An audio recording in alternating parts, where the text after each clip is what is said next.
Le projet Bouge et décroche ton job est tout à fait louable et nous y sommes sensibles évidemment.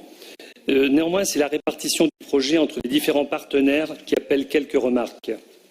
Cela concerne notamment certains partenaires, notamment l'association belge PTO et l'association luxembourgeoise, dont on peut se demander ce que les missions qu'elles définissent elles-mêmes pourront apporter pour décrocher un job.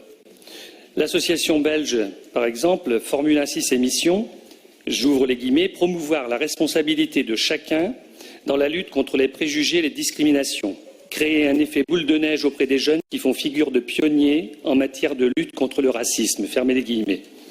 Tout un programme, un beau programme, mais en quoi cet objectif généreux permettra-t-il de décrocher un job?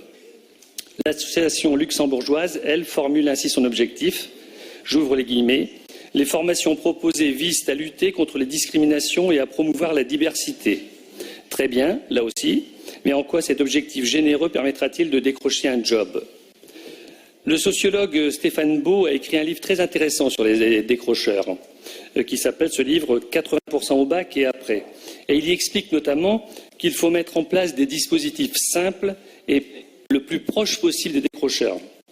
De tels dispositifs existent. Et il donne même d'excellents résultats. C'est le cas, par exemple, du micro-lycée.